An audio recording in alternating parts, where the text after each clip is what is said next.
Om Shanti. Good morning. साकार मुरली 1 अक्टूबर 2021। बाबा का मीठा मीठा लेटर हम मीठे मीठे बच्चों के मीठे मंथन के लिए। मंथन शुरू करने से पहले प्यार के सागर शिव बाबा का वरदानी हाथ अपने सिर के ऊपर महसूस करते हैं और उनकी प्रेम भरी किरणों के नीचे बैठ जाते हैं। महसूस करें, मैं प्रेम स्वरूप आत्मा हूं। मीठे बाबा ने कहा, मीठे बच्चे, तुम बहुत ऊंची जाति के हो। अब यहां पर जो जाति का मतलब बाबा ने बोला, दुनिया वाली की जाति से नहीं। जाति का मतलब हुआ श्रेष्ठता से। तो बाबा कहते हैं इसमें कोई ड्रेस बदलने की बात नहीं है।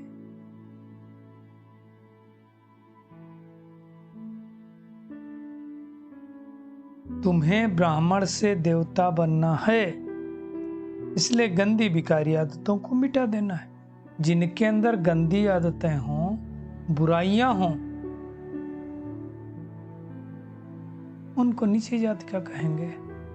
देखिए, परिभाषा ही ज्ञान में और दुनिया में बदल जाती है। दुनिया में लोग क्या उनके कुल से, जाति से लेते हैं। बाबा कहते हैं नहीं, आदतों की बात है। और अगर ऐसी कोई आदत है तो बाबा कहते हैं मिटा देना है। आज का प्रश्न है, किस बात का कनेक्शन इस पढ़ाई से नहीं है? वो बहुत अच्छी बात बाबा ने कही।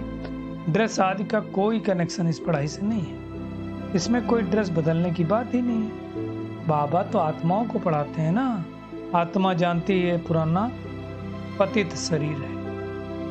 इसको कैसा भी बाबा कहते हैं, हल्का सल्का कपड़ा पहनाओ, कोई हर्जा नहीं है। इस समय शरीर और आत्मा दोनों ही काले हैं। बाबा क्या करता है, काली आत्मा को, सांवरी आत्मा को गोरा बनाता है।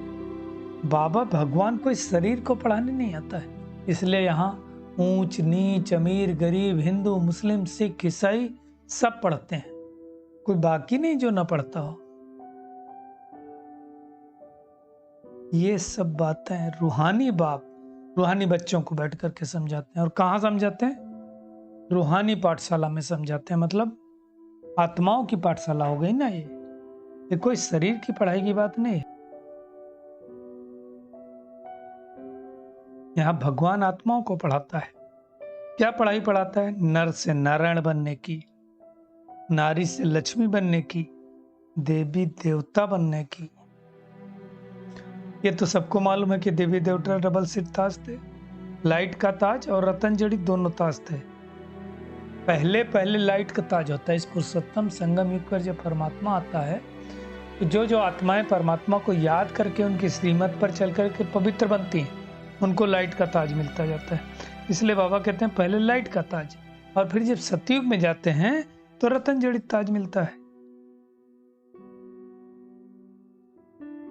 ये सब समझने की बात। बाबा कहते हैं अपवित्र को कभी थोड़ी लाइट दिखाएंगे, नहीं। पवित्रता की निशानी है। लाइट और डार्क दो चीजें हैं।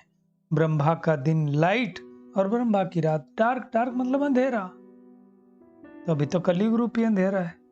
बाबा ही आकर के जो हम इतने डार्क बन गए, पतित बन गए, उनको परमात्मा ही पवन बनाता है। इस पर बाबा कहते हैं ये जो मुख्य चित्र है ना लक्ष्मी नारायण का, इसको बहुत ही अच्छे से तुम बच्चों को समझाना चाहिए, क्योंकि अहम ऑब्जेक्ट है ना हमारी। कोई मनुष्य ऐसा नहीं होता है कि कोई ज्ञान सुने और फट से चलने लगे। टाइम लगता है। इस याद की यात्रा से ही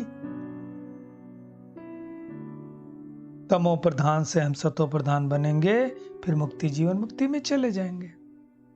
दुनिया में थोड़ी किसको पता है जीवन मुक्ति किसको कहा जाता है, किसी को नहीं मालूम है ना। जहां कोई बंधन ना हो, जहां संपूर्ण सुख शांति समृद्धि हो, संपूर्ण प्योरिटी हो, उसको कहा जाता है जीवन मुक्त। बाबा कहते हैं तुम बच्चे जानते हो कि अब हम बाप से पवित्रता का दैवी स्वराज्य ले रहे हैं।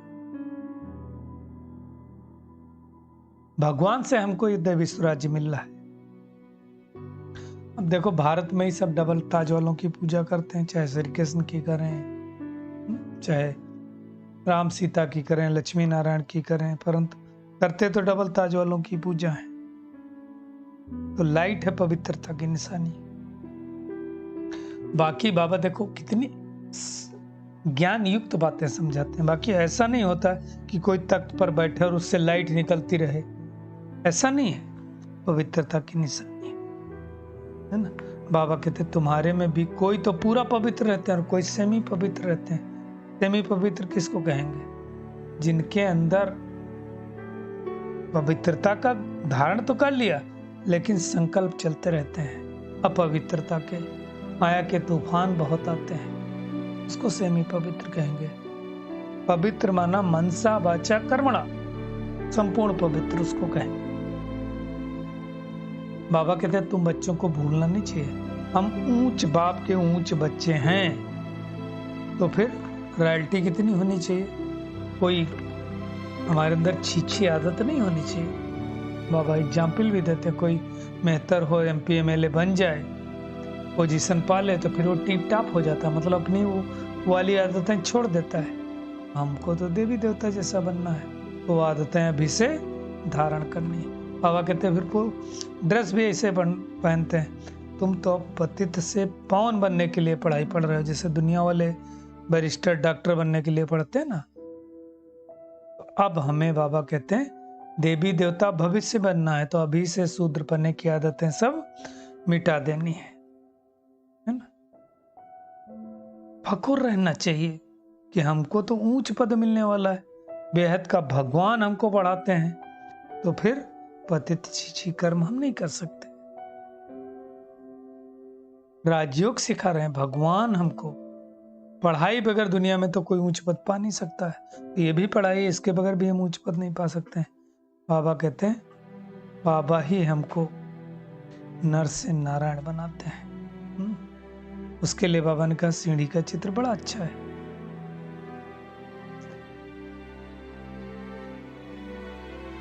तो बाबा कहते तुम बच्चों को कितना नशा होना चाहिए कि हम गॉड फादरली स्टूडेंट हैं, ईश्वर हमको पढ़ाते हैं, इसलिए मर्यादाएं सिखलाते हैं। गरीबों को ही गा करके तो भगवान पढ़ाएंगे ना। बाबा कहते दुनिया में भी देखो जो बहुत गरीब होते ना, उनके कपड़े कितने मैले होते हैं, तो हमारी आत्मा भी कैसी हो गई थी, है ना। अब आत्मा ही अच्छी तरह से समझती कि पुराना शरीर है, इनको कैसा भी कपड़ा पहनाओ, बाबा कहते कोई हर्जा नहीं है। ड्रेस के साथ इस ज्ञान का कोई कनेक्शन नहीं है। कनेक्शन किसके साथ है? आत्मा के साथ। तो जितना आत्मा इस ज्ञान को धारण करेगी, अपने आप को आत्मिक स्वरूप में समझेगी, वो आगे बढ़ेगी। कृष्ण को सांवरा दिखाते ना, कब? कलयुग के अंत में आत्मा और शरीर दोनों काले। ये इस समय की बात है। बाबा कहते दुनिया में मनुष्य मात्र सब निधन के हैं। भगवान को नहीं जानते तो निधन के हो गए ना। हम बच्चे तो भगवान को जानते हैं। बेहद का बाप ही हमको राजयोग सिखला रहे। भक्ति का जब अंत होने वाला होता है ना, तब भगवान आकर के ज्ञान देता है। और बाबा कहते अभी तो है अंत, अभी पुरानी दुनिया का विनाश आकर पहुंचा है। पावन दुनिया को स्वर्ग कहा जाता है और पतित दुनिया को नरक, है ना। बाबा ने समझाया कि राधे कृष्ण ही फिर से लक्ष्मी नारायण बनते हैं। दुनिया में तो किसको पता नहीं, सिर्फ गाते रहते हैं श्री कृष्ण गोविंद हरे मुरारे हे नाथ नारायण वासुदेवाय। समझते नहीं कि जिनके बचपन का नाम श्री कृष्ण था, रासलीला रचाई हरे मुरारे कहलाए, बड़ा बड़े हुए गोविंद कहलाए, राजगद्दी पर बैठे नाथ नारायण कहलाए। किसके पुत्र थे? वासुदेव के पुत्र थे। अब एक ही चौपाई में आ जाता है। तो बाबा कहते हैं देह के सब धर्म छोड़ो, मैं गुजराती हूँ, मैं फलाना हूँ, मैं हिंदू हूँ, मैं मुस्लिम हूँ, ये सब देह अभिमान है। आत्मा का धर्म समझ करके बाबा को याद करो। बाबा कहते मैं देखो कितने साधारण तन में आया हूँ, है ना। कोई एक अर्जुन को घोड़े गाड़ी में बैठ करके थोड़ी सुनाएगा, अनेकों को सुनाएगा। और ये पढ़ाई पढ़ करके हमको डबल सिरताज बनना है, इसलिए पढ़ाई पर बहुत बहुत ध्यान देना है। द्वापर से सिंगल लाइट हो जाती है क्योंकि पवित्रता खंडित हो जाती है। तो बाबा कहते हैं तुमको चित्रों पर बहुत अच्छी तरह से समझाना चाहिए, मुरली पर भी बहुत अटेंशन देना चाहिए, है ना। जैसे बाबा कहते हैं उस नक्शे में पता चलता ना, इधर यूरोप है, इधर आइलैंड है, इधर लंदन है, उसी तरह से तुमको चित्रों में सब कुछ दिखाना चाहिए, कहाँ सतयुग है, कहाँ त्रेता युग, कहाँ द्वापर युग, है ना। तो मनुष्य आत्माओं की बुद्धि का ताला खुले। बाबा कहते हैं स्कूल में है, कोई कोई की बुद्धि में तो बिल्कुल बैठता ही नहीं। स्कूल में पास तो नापास होते ना, ये भी स्कूल है। कई लोग हमसे बोलते हैं कि अरे भाई वो भी तो जाते हैं लेकिन वो तो ऐसे हो तो सुधरे नहीं। अरे भाई स्कूल है, स्कूल में सब थोड़ी पास होंगे, कोई फेल भी होगा। ये भी स्कूल है। दुनिया में है जिस्मानी पढ़ाई और यह है रूहानी पढ़ाई। बाबा कहते हैं इसके लिए सोने की बुद्धि चाहिए। बाबा सोना जो प्योर प्योर है उनको ही याद करने से बाबा कहते हैं तुम्हारी आत्मा सोनी बनती जाएगी। इसलिए दुनिया में नहीं कहते तो जैसे ठिक्कर बुद्धि है ना। तो पहले पहले बाबा कहते हैं त्रिमूर्ति, लक्ष्मी नारायण और सीढ़ी का चित्र बहुत जरूरी, इन पर जरूर समझाना है ना। बच्चों को सारा दिन यही चिंतन चलना चाहिए। ये सारे चित्र बाबा कहते हैं सेंटर में तो होने चाहिए, अभी तो आजकल सब जगह है ही, है ना। अब हम शूद्र से ब्राह्मण बनना है तो हमें वो नशा होना चाहिए कि शिव बाबा हमको पढ़ाते हैं, तो फिर हमारे अंदर कोई कमी कमजोरी नहीं होना चाहिए, शूद्र वाला कोई संस्कार नहीं होना चाहिए। बाबा कहते हैं लक्ष्मी नारायण भी स्वर्ग के मालिक थे, सीढ़ी कैसे उतरे, क्या से क्या बन जाते हैं, जैसे एकदम बुद्धू बाबा कहते बन जाते हैं। उन्होंने कैसे जीत पाई, कोई लड़ाई की बात नहीं है, 5 विकारों पर जीत पाई। सारा तो माया की बात है और विकारों पर जीत बन पा करके जगत जीत बनते हैं। तो मुख्य बाबा कहते दिन रात ये पढ़ाई पढ़नी और पढ़ानी। दूर देश से पतित परमात्मा, पतित पावन, पतित शरीर में आकर के हमको पतित से पावन बना रहा है, तो इस पढ़ाई को बहुत मेहनत से पढ़ना है। बाबा कहते हैं बाकी तुम किसी चीज की चिंता मत करो, मैं सावल सा हूँ, हुंडी भरती जाएगी। दुनिया में पहले हुंडी मतलब जो लोगों के बड़े बड़े अखाड़े होते थे ना, तो कोई सा होता था, वो यहाँ हुंडी जैसे भरेगा तो उनको वहां उतने मिल जाएंगे, ऐसे होता था कुछ।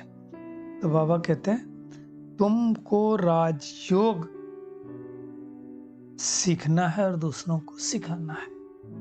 तो आज सारा दिन क्या करना है, एक तो हम बहुत हाईएस्ट हैं, सच्चे सच्चे ब्रह्मा मुख वंशावली चोटी हैं, तो हमें अपनी समस्त शूद्रों की आदतें मिटा देनी है। बुद्धि को सोने के बर्तन जैसा बनाना है जिससे हमारे अंदर ज्ञान भर सके। अभी हम ब्राह्मण बन गए, इसलिए शूद्र बनने के सभी संस्कारों को मिटा देना, बहुत रॉयल्टी से रहना है कि हम विश्व के मालिक बन रहे हैं, इस नशे में रहना। आज का बाबा का वरदान है अपनी दृष्टि और वृत्ति के परिवर्तन द्वारा सृष्टि को बदलने वाले साक्षात्कार मूर्त भव। बाबा कहते अपनी वृत्ति के परिवर्तन से दृष्टि को दिव्य बनाओ। वृत्ति बदलेगी तो दृष्टि बदलेगी। जो चीज हम बार बार सोचते हैं ना, तो ऐसी वृत्ति बनती है। तो बाबा कहते तो दृष्टि द्वारा अनेक आत्माएं अपने यथार्थ रूप, यथार्थ घर तथा यथार्थ राजधानी देखेंगी। ऐसा यथार्थ साक्षात्कार कराने के लिए वृत्ति में जरा भी देह अभिमान की चंचलता नहीं होनी चाहिए। तो वृत्ति के सुधार से दृष्टि दिव्य बनाओ, तब यह सृष्टि परिवर्तन होगी। तब जब हमारी वृत्ति दृष्टि दिव्य बन जाएगी। देखने वाले अनुभव करेंगे ये नयन नहीं है, लेकिन ये जादू की डिबिया है। तो बाबा कहते हैं नयन साक्षात्कार के साधन बन जाएंगे। तो ऐसी मेहनत हमको करनी, अपनी वृत्ति को सुधारना है। लोगन है सेवा के उमंग उत्साह के साथ बेहद की वैराग्य वृत्ति ही सफलता का आधार है। सेवाएं तो करनी है, लेकिन वैरागी भी बनना है। चलिए परमात्मा कीड़ों के नीचे बैठ जाते हैं और अनुभव करें, मैं पद्मा पदम भाग्यशाली आत्मा हूँ। भगवान हमें लक्ष्मी नारायण जैसा बना रहे हैं पढ़ाई पढ़ाकर। ये पढ़ाई मुझे बहुत मेहनत से पढ़नी है और अनेक आत्माओं को पढ़ानी है। अपनी दृष्टि वृत्ति द्वारा इस सृष्टि को परिवर्तन करना है। अपनी समस्त रुद्र वाली आदतें मिटा देनी है। बड़ी रॉयल्टी से रहना है कि हम विश्व के मालिक बन रहे हैं। इसी नशे में स्थित होकर के प्यारे बाबा को बहुत प्यार से याद करना है। उमंग उत्साह सेवा में रखना है, लेकिन साथ साथ बेहद की वैराग्य वृत्ति भी रखना है। शुक्रिया मीठे प्यारे बाप दादा, शुक्रिया आप सभी का इस मीठे मंथन के लिए। ओम शांति।